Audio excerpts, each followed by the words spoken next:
공시가격 급등에 따라서 관련 내용들이 계속 나오고 있습니다. 그 중에서 특히 공동명의가 유리하다. 공동명의가 보유세 줄이는데 유리하기 때문에 지금이라도 공동명의 바꿔야 된다. 라는 기사들이 많이 나오고 있는데 여러분 세금에 있어서 절대적으로 이게 무조건 좋다, 나쁘다 이런 건 없습니다. 그래서 지금 공동명의가 답이라고 해서 나온 기사들이 많이 있을 텐데 어떤 경우에 공동명의가 유리한지 그리고 여러분들이 의사결정을 하는 데 있어서 어떤 식으로 어떤 변수들을 고려해야지 합리적인 의사결정이 되는지 그 내용을 오늘 제가 좀 말씀드려 보도록 하겠습니다. 자, 제가 오늘 가져온 기사는요. 동아닷컴, 이제 동아일보죠. 동아일보에서 가져온 기사고요. 21년 3월 16일자입니다. 그러니까 최근 내용이고요. 소득 없는 은퇴 1주택자 곡소리 커지고 있다. 공동명의가 절세 팁이다. 라는 제목인데 물론 이게 틀린 말은 아닌데 이것만 놓고 보면 이게 기사 내용을 좀 안 보고 헤드라인만 놓고 하면은 잘못하다가는 아 공동명의가 무조건 좋나 보구나 그냥 이렇게 해야 되겠다라고 생각하실 수가 있거든요. 그렇지는 않다는 거죠. 그래서 요 기사 하나와 요 기사를 바탕으로 해서 제가 오늘 작성한 그 블로그가 있습니다. 요거 제가 보충 해가지고 같이 좀 설명을 드려볼게요.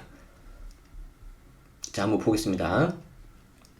공시가격 상승으로 은퇴 1주택자, 이제 은퇴 1주택자라고 제안을 한 거는 별다른 현금 흐름이 없는데 이렇게 보유세, 재산세, 종부세가 늘어나면 어떡하냐 지금 이거죠. 자, 은퇴 1주택자의 세부담이 늘어날 것으로 예상되면서 세금 폭탄을 피하기 위한 공동명의가 관심을 끌고 있다. 부부가 공동명의 할 경우에 종부세 적용 기준이 공시가격 9억에서 12억까지 늘어나기 때문에 단독보다 유리하다는데 정확하게는 각각 1인당 6억, 6억이니까 합해서 12억인 거지 그냥 토탈 해가지고 그냥 너무 이렇게 막 된다는 식으로 생각하시면 안 됩니다. 자, 이 밖에 고령자 공제와 장기 보유에 따른 공제 혜택을 더할 경우 실제 세부담은 크지 않을 것이라는 게 전문가의 분석인데 이것만 놓고 보면 공동명의 하면은 고령자 공제와 장기 보유가 되는 거냐라고 생각하실 수 있는데 그렇진 않죠. 공동명의가 되면 1세대 1주택 단독명의였을 때 가질 수 있는 9억 공제 여기에 고령자 공제와 장기 보유가 선택을 할 수가 있는 것이지 공동명의 하면은 6억 6억에서 12억도 되고 고령자 공제와 장기 보유도 둘 다 된다 이건 아니에요. 그러니까 좀 오해는 없으시기 바라고. 자, 16일 정부가 발표한 2021년 공동주택 공시가격 안에 따르면 아직 확정은 아닙니다. 올해 종합부동산세 납부 대상이 되는 공시가격 9억을 초과한 아파트가 52만 5천 가구로 조사됐다. 서울은 전체 가구의 16%인 41만 3천 가구가 신규 종부세 대상자로 편입됐다는데 언제 제가 시간 나면은 한번 좀 보여드릴게요. 종합부동산세 세법의 취지를 보면 고가주택 그리고 다주택자를 갖고 있는 소위 말하는 상위 1%인 사람을 위해서 과세 형평을 위해서 만든 법인데 서울 벌써 16%가 나와버렸잖아요. 정부는 공시가격 6억 이하 1주택자는 세율 인하에 따라서 세부담이 줄어들 거라면서도 9억 원을 초과하는 1주택자와 합산 공시가격이 6억 원을 초과하는 다주택자는 종부세 부담이 늘어날 것으로 내다봤다. 여기서도 이거 제가 말씀드렸었죠. 공시가 6억 이하 1주택자가 세부담이 줄어든다. 이거는 한시적으로 준다는 겁니다. 재산세 특례세율 적용해서 줄어든다는 건데 이거는 23년까지예요. 그 이후에 연장이 돼야지 줄어드는 거지 그냥 무조건 계속해서 줄어든다 이렇게 생각하시면 안 됩니다. 세상에 공짜는 없어요. 공시가격이 올랐는데 세금이 줄어들었다 이런 건 없습니다. 그 부분 조심하셔야 됩니다. 자, 일각에서는 세부담이 커진 다주택자들이 매물을 쏟아낼 것이라는 전망도 나왔다. 문제는 공시가격이 올라서 세부담이 늘어났지만 집을 팔 수도 없는 1주택자들이다.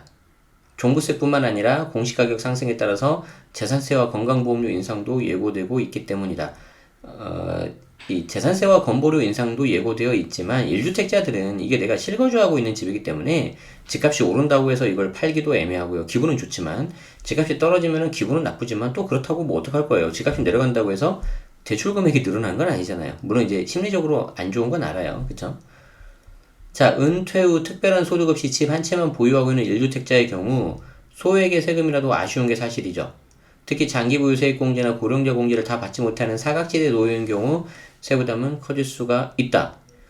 전문가들은 이 같은 은퇴 1주택자에게 공동명의가 절세를 위한 팁이 될 수 있다고 조언을 하고 있는데 현재 종부세 납부 기준은 1세대 1주택자의 경우 9억 원을 초과한 주택을 보유한 경우 해당이 된다. 2주택 이상은 합산 공시가격이 6억 원을 초과하면 종부세 과세 대상이 된다. 요건 많이 알고 계시죠? 그래서 1세대 1주택 단독 명의로 있으면은 원래 6억인데 추가로 3억을 더해줘서 9억까지 종부세가 비과세가 되는 거고 2주택 이상 다주택자 같은 경우에는 그런 건 상관없이 단독이든 공동이든 그냥 1인당 개인별로 6억까지만 공제를 해주는 거죠. 자, 반면 집 한 채를 부부가 공동 명의로 가지고 있을 경우에 12억 원, 한 명당 6억까지 공제되는 거죠. 서울 마포의 공시가격 7억 원의 아파트 한 채를 보유하고 있는 A씨가 올해 공시가격이 10억이 올랐더라도 공동 명의로 아파트를 소유할 경우 종부세를 내지 않아도 된다는 것이다. 왜냐하면 한 사람이 6억을 또 빼고 또 한 사람이 6억 하니까 12억까지 안 됐잖아요. 10억이니까. 자, 반면 같은 공시가격의 아파트를 단독 명의로 보유한 B씨 같은 경우에는 공시가격이 9억 원을 초과하기 때문에 종부세를 납부해야 된다. 이거 약간 기본적인 거긴 한데 혹시 모르니까 좀 제가 추가 설명을 드려보도록 하죠. 자, 이렇게 보시면 되겠는데 여기 지금 사례로 나온 게 서울 마포에 있는 지금 집 아닙니까? 이게 지금 작년에 공시가가 7억이었는데 올해 10억으로 지금 올랐다는 거예요. 그쵸? 자, 그러면 사례의 경우에는 지금 공동명의가 먼저 나왔죠? 공동명의가 먼저 나왔기 때문에 이 집이 이렇게 반틈으로 이렇게 쪼개져요. 이 집이 반틈으로 이렇게. 그러면 이게 5억, 요게 5억이잖아요. 그럼 이게 남편 명인데 이 남편 명의는 6억까지 되니까 비과세. 나머지 반틈이 또 아내 명인데 6억까지는 비과세니까 비과세. 이렇게 해서 세금이 안 나오는 거죠. 자, 단독 명의는 어떻게 되는 거예요? 단독 명의는 요 집 전체가 한 사람한테 가는 거잖아요. 예를 들어서 남편 명의로 해볼까요? 남편 명의로 했는데 1세대 1주택 단독이니까 6억에다가 추가 3억을 해줘가지고 9억까지 공제가 되는 거거든요. 그런데 10억이잖아요. 10억으로 올랐기 때문에 초과되는 1억에 대해서는 이제 종부세가 나오는 거죠. 아주 기본적인 거지만 요게 이제 기본적으로 알아야 되는 그 내용입니다. 요게 그 내용이었어요. 자, 또 올해부터 공동명의로 1세대 1주택이 누릴 수 있는 고령자와 장기보유자 세액공제 혜택을 적용받게 돼서 이를 이용하는 것도 절세에 도움이 된다고 하는데 자꾸 왜 기사를 이렇게 쓰지? 이렇게 쓰면 헷갈리잖아요. 이렇게 써버리면 어떻게 되는 거예요? 공동명의인 경우에 장기보유 그리고 고령자 세액공제가 가능한 것처럼 보이잖아요. 그렇지가 않다니까요. 공동명의면은 아까 이렇게 6억 해가지고 요 공동명의 요 방식으로 하는 거 하나 그리고 아니면은 단독명의였을 때 비록 9억까지만 되지만 여기에 추가로 고령자 장기 보유 세액공제 요거 되는 거가 이거는 이쪽 단독명의였을 때 되는 거거든요. 그래서 이 파란색하고 빨간색이 둘 중에 하나 선택하는 거예요. 공동명의면. 근데 지금 이 기사를 이렇게 해버리시면은 공동명의가 6억에서 12억도 되고 여기에 고령자하고 장기보유자 세액공제도 되는 것처럼 되죠. 이건 너무 과한 거죠. 그렇게 되면. 여러분들 이해되시죠? 그래서 고령자 공제가 뭐 60에서 65세 20%, 뭐 65세 70세 30%, 뭐 이제 40% 공제 받고 여기에 5년 이상 갖고 있으면 20, 10년 이상이면 40, 15년 이상 최대 50. 그래서 장기 보유와 고령자 공제를 중복해서 적용받을 경우에 최대 80%까지 종부세를 공제받을 수 있는데 기재부에서 제동 걸었죠. 못하겠다고. 이거 좀 이 기사가 최근 거 반영 안 했는데 이거? 예. 저희도 이런 거 그냥 넘어갈 수 없잖아요. 그쵸? 그래서 원래 이게 작년에 이렇게 1주택자 그리고 오래 갖고 계신 분 그리고 연세 많으신 분들한테는 혜택을 그대로 줘야 된다 해서 작년 맥스가 70%였어요. 근데 80%까지 이렇게 가는 걸로 해가지고 이렇게 혜택을 주기로 했는데 기재부에서 좀 제동 걸었어요. 이게 제가 알기로는 그래서 70%에서 통과 80으로 확대 안 된 걸로 알고 있는데 혹시 잘못됐다면 댓글로 남겨주시면 제가 정정하겠습니다. 1주택자의 경우 재산세와 종부세를 더한 보유세의 증가액이 전년 대비 50%를 넘을 경우 더 이상 세금이 추가되지 않는다. 이게 세부담 상한이죠. 다만 절세를 위해서 6월 종부세 인상 전에 주택을 매매한 뒤 하반기 주택을 매입하거나 매매 대신 증여를 선택하는 방법은 주택 보유기간 등 자신의 상황을 고려해서 신중히 선택해야 된다. 여기서 이제 6월이 나온 이유는 6월 1일이 보유세 과세 기준일이니까 그 전에 뭔가 작업을 해라 이거죠. 자, 김성일 회계사는 공시가격이 10억으로 올라도 공동명의로 아파트를 가지고 있다면 종부세를 한 푼도 안 낸다. 아까 우리 봤죠? 12억까지 토탈. 자, 만약 부부 공동명의로 집을 가진 1주택자가 100만원의 종부세가 나왔더라도 최대 80%의 공제를 받으면 세부담이 20만원으로 줄어들게 된다. 자꾸 갑자기 내 자신이 좀 의심이 드는데 왜 공동명의가 이게 왜 나오지? 자, 일단은 이게 핵심이 아니니까. 자, 이어 종부세를 피하기 위해 5월 30일 매도하고 6월 1일에 매입하는 경우 취득세 부담이 높아져서 큰 의미가 없다. 이미 등기된 물건을 증여나 매매 형태로 명의분산하는 것은 얼마나 주택을 보유할 것인지 계산이 먼저 돼야 한다. 사실 제가 드리고 싶은 핵심은 여기 마지막 두 줄이었어요. 이미 등기된 물건을 증여나 매매 형태로 명의분산하는 것은 얼마나 주택을 보유할 것인지 계산이 먼저 돼야 한다 라고 덧붙였다. 사실 이 사례에 나온 이 회계사님이나 세무사님들은 이제 전문가 분들이시기 때문에 이렇게만 해도 본인들은 실무에서 하시고 어떤 내용인지 다 아셔서 뭐 당연히 뭐 보유기간 알아야지 이렇게 하시는데 우리 일반인들은 이것만 보고 하면 그냥 그런가 보다 하고 그냥 딱 닫아버립니다. 그래서 그렇지 않아요. 이 두 줄에 대해서 제가 설명을 하기 위해 제가 오늘 아침에 블로그 글을 적었습니다. 이렇게 길게 적었습니다. 이렇게 길게. 이게 그냥 두 줄로 그냥 끝나는 게 아닙니다. 그래서 제가 요거 좀 보충 설명 드리려고 하는 거예요. 아시겠죠? 그래서 이제 자세한 거는 제 블로그가 있으니까 읽어보시면 되고요. 요거를 지금 하나 읽어보면 너무 시간이 오래 걸려요. 그렇기 때문에 제가 핵심만 말씀드리겠는데, 자, 만약에 내가 단독 명의로 갖고 계신 분은 선택의 여지가 없어요. 아까 공동명의면은 내가 공동명의인 것처럼 해서 6억, 12억을 공제받는 게 있고, 단독 명의로 가서 1주택 해가지고 추가 3억 해가지고 9억 공제받고 세액 공제 받는 방법이 있고 선택을 하는 거거든요. 근데 그것도 이미 답이 나와 있어요. 공시가격이 20억 이하인 경우에는 공동명의가 유리해요. 그거는 제가 미리 결론부터 말씀드릴게요. 요거는 한국경제 2020년 12월 16일자에 나와 있는 건데 신한은행 부동산 투자 자문센터에서 계산을 다 해봤어요. 그냥 이거 보면 끝나요. 그냥 여기 보시면 뭐 마포, 잠실 공시가격이 10억 7,700 인 경우를 2021년 종부세 공시가 상승률을 72.2%로 가정을 했는데 요거 약간 수정되긴 해야 되겠죠. 이번에 너무 많이 올라가지고 어쨌든 10억 7,700만 원인데 이게 한 72.2% 현실화율 됐을 때 단독 명의가 69에서 27만 원이에요. 이렇게 단독 명의를 해야지 고령자 장기 보유 이게 된다니까요. 공동 명의는 안 들어가요. 자, 근데 이 경우에는 고령자 장기 보유 단독 명의 아무리 받아도 27만 원인데 공동 명의 4만 원밖에 안 나온다는 거죠. 잠실에 있는 16억 5천짜리 공시 가격입니다. 이 경우에도 공동 명의 하면 109만 원 정도가 나오는데 단독 명의 했을 때 세액 공제 80%다 받아도 128만 원 정도 나온대요. 공동 명의 훨씬 낫잖아요. 다만 이제 뭐 반포, 강남 이렇게 공시가 20억 넘어가는 정도 되면은 고령자 장기 세액 공제를 70% 80% 정도 받으면은 단독이 오히려 더 유리할 수 있다는 거죠. 그런데 이런 집을 갖고 계신 분들은 아마 소수시겠죠. 그래서 웬만하면 공동명의로 끝난다는 거예요. 자, 그럼에도 불구하고 단독 명의 갖고 계신 분들은 고민되시겠잖아요. 자, 어떻게 하냐. 자, 그럼 내가 단독에서 공동으로 갔을 때 어떻게 되는지 장점하고 단점을 비교해 봐야 되지 않겠습니까? 결국에는 여러분들이 의사결정을 하시려면은 내가 이걸 해서 어떤 부분이 더 유리한지를 알아야 되잖아요. 우리 많이 해봤잖아요. 자, 내가 단독에서 공동으로 간다. 자, 단독에서 공동으로 갔을 때 이때 유리한 게 있을 거 아닙니까? 유리한 게 요렇게 그리고 불리한 게 있을 거 아니에요? 요렇게 뭐 다 뻔한 거 아닙니까? 유리한 거에서 내가 나온 거랑 불리한 거에서 나온 거하고 이게 어디가 더 큰지 비교하면 끝나잖아요. 맞죠?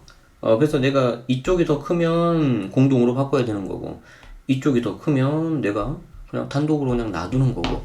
의사결정은 단순해요. 자, 근데 이제 우리가 이제 어려운 게 이런 거죠. 어떤 게 유리하고 어떤 게 불리한 건지 모른다는 거예요. 그쵸? 자, 그래서 이제 그걸 제가 또 이제 블로그에다 친절히 적어놨죠. 자, 공동명의를 해서 얻는 이득은 뭐다? 첫 번째, 종부세가 줄어들어요. 아까 우리 봤잖아요. 그죠? 단독보다 공동하니까 괜찮더라. 자, 그리고 더 좋은 게 뭐냐면 올해부터 종부세 과세 방식을 선택할 수 있어요. 단독인 것처럼 해서 할 건지 공동을 살 건지. 물론 이제 1세대 1주택이 하네요. 그냥 뭐 다주택자인데 공동명의다고 무조건 이게 되는 건 아니라는 거죠. 그리고 더 중요한 거, 왜 이런 기사에 이런 건 안 나오는지 모르겠어요. 결국에는 나중에 그 집을 팔 거잖아요. 그럼 나중에 양도세도 생각을 해야 되거든요. 그러면 양도세도 공동명의보다는 단독명의가 더 유리하다는 거죠. 자, 반면에 단점은 뭐가 있죠? 명의를 이전시키면은 거기에 따라서 취득세가 나오겠죠. 그리고 이제 증여 취득세가 나올 거예요. 이제 1세대 1주택이니까 3.5% 나올 거예요. 3.8이나 4.0. 그리고 이제 뭐가 나올 수 있냐면 증여세가 나올 수 있어요. 이게 뭐냐면 내가 갖고 있는 주택이 엄청 고가 주택, 예를 들어서 30억이다, 한 30억. 그 중에 절반을 배우자한테 증여한다. 15억이 넘어가는 거죠. 그럼 이걸 아무리 공시가격으로 하고 그런다 하더라도 시가가 워낙 비싸기 때문에 부부 합산 10년 동안 6억이 넘어가면 증여세가 나올 수 있습니다. 일단은 증여세 내더라도 좀 그런 게 있으면 좋겠죠? 자, 어쨌든 증여세 나올 수 있다. 이거 나오고 또 하나가 뭐냐면 최소 5년 보유해야 돼요. 5년 보유. 왜냐면 이제 2월 과세라고 해서 이게 원쿠션, 이게 증여를 하고 명의를 한번 돌린 다음에 그동안 있었던 양도 차익을 증여세로 한번 턴 다음에 그 다음에 곧바로 팔아보면 양도세가 줄어드는 효과가 나오거든요.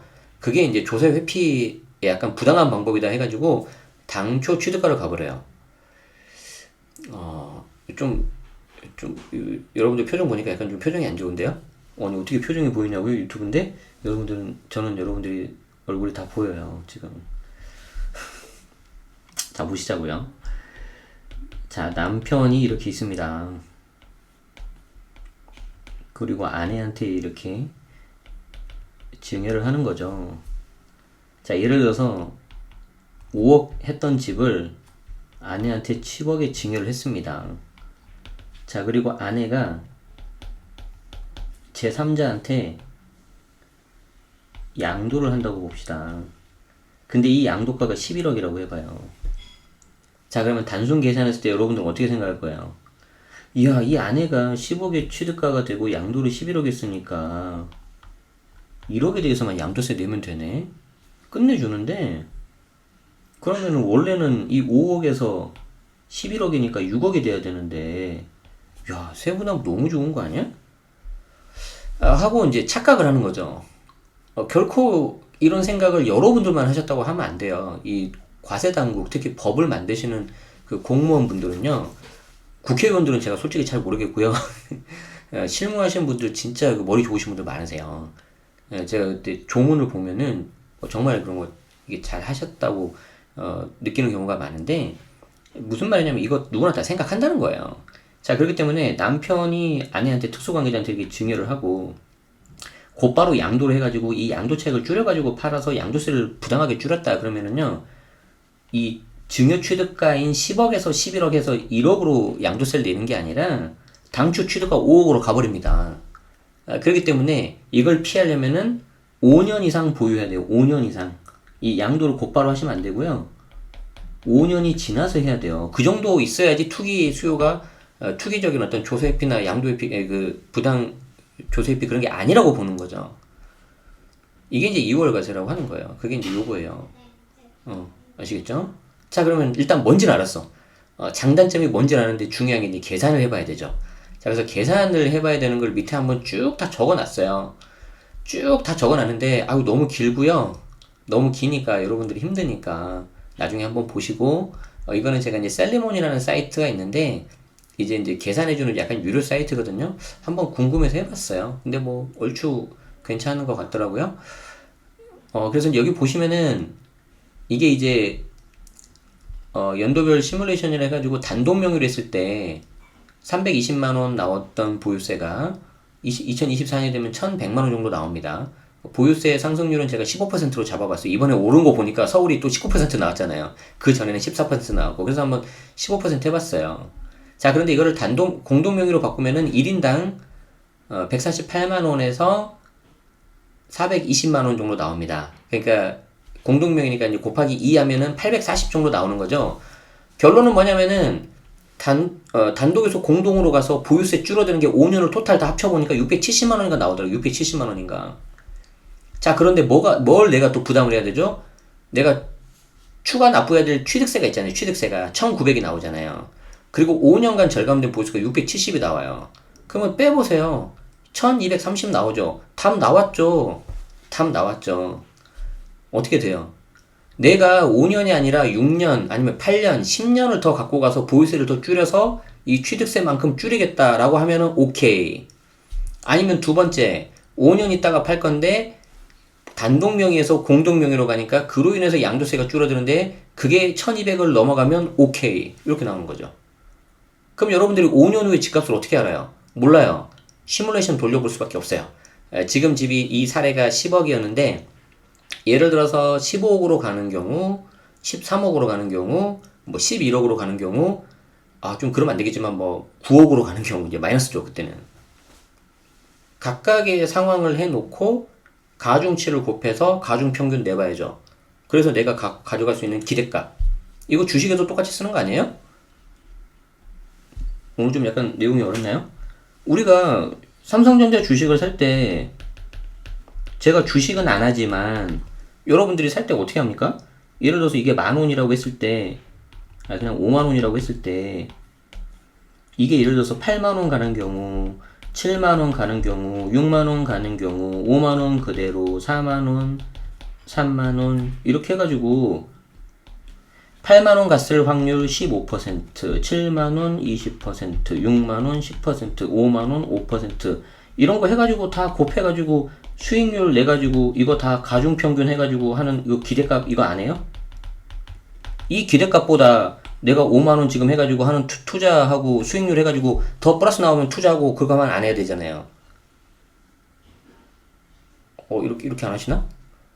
마찬가지라는 거죠. 아까 그것도 이게 단순한 문제가 아니라는 거예요. 그러니까 그 정도 해놓고 그 투자 관점에서 의사결정은 본인이 하셔야 되는 거죠.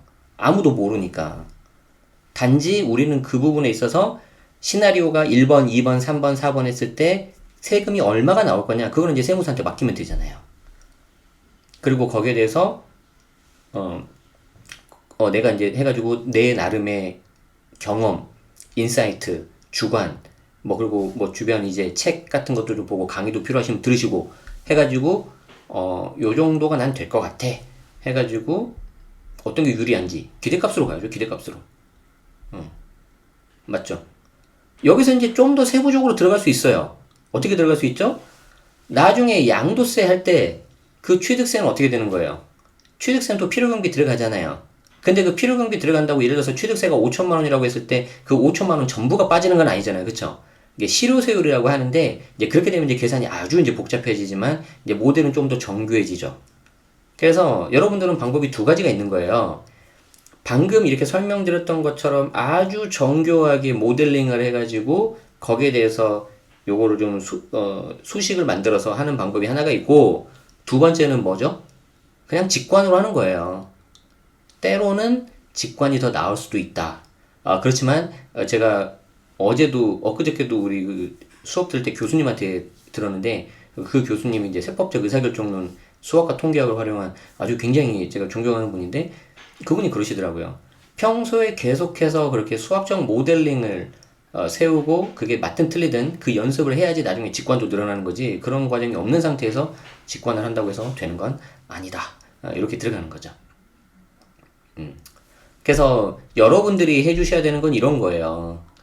해당 물건의 입지 분석.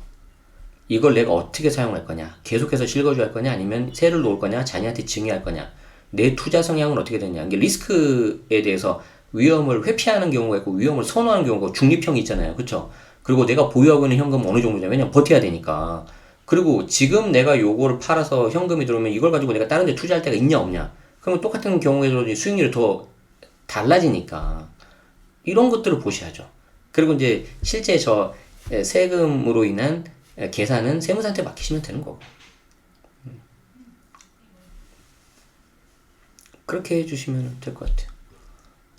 어렵죠, 사실. 어렵죠.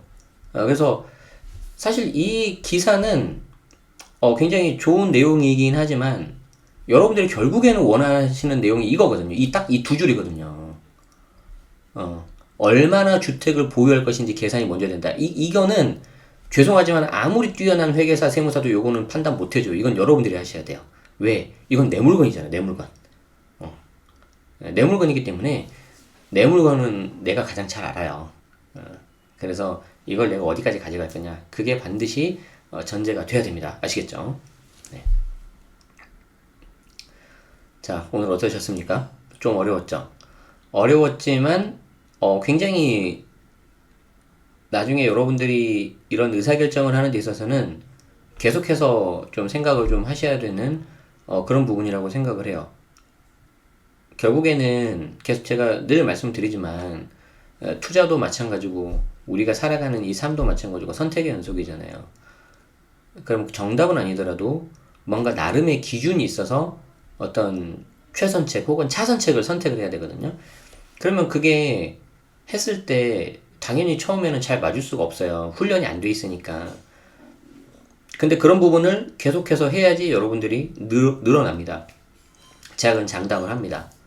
그래서 저도 지금 돌아보면 맨 처음에 매수했던 집을 생각해 보면은 왜 내가 그런 것을 샀을까 그러는데 그런 경험들이 쌓이니까 지금은 조금 더 그때보다는 이렇게 보는 눈이 조금 더 좋아진 것 같아요. 물론 이제 제가 그렇다고 아주 뭐 그런 거를 잘 보거나 그런 일 아닌데 아직도 많이 멀었어요.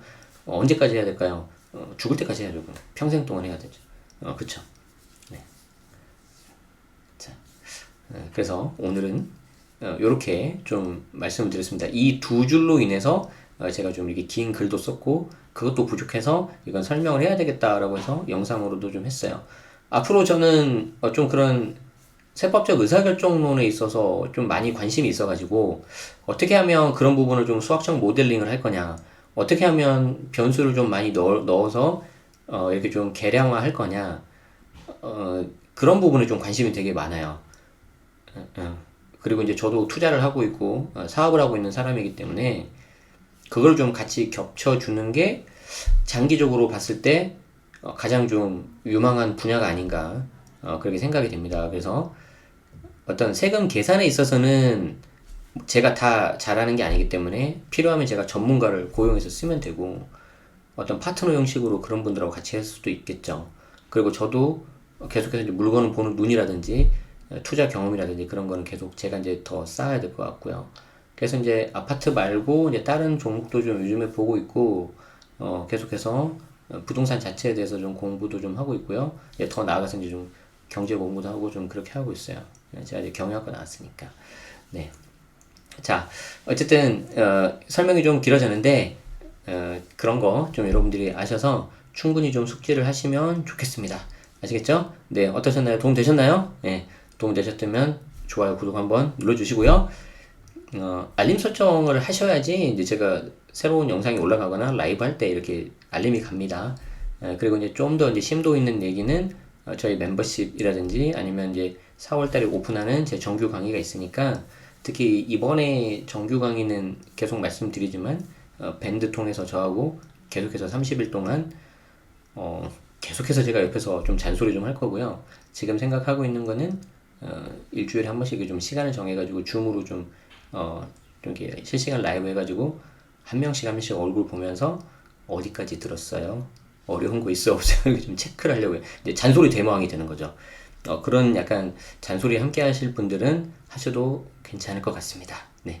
네. 이상 광고 말씀 끝났고요. 자, 오늘 여기까지 하죠. 여기까지 하고 뒤풀이는 짧게 해보도록 하겠습니다. 밖에서도 밥 먹으라고 하니까 뒤풀이 필요하신 분들은 잠깐 남아 계시면 될 것 같습니다. 네. 오늘도 긴 영상 끝까지 시청해 주셔서 감사드리고요. 여러분 늘 행복하세요. 아시겠죠? 네. 지금까지 채널 제네시스 박이었습니다. 고맙습니다.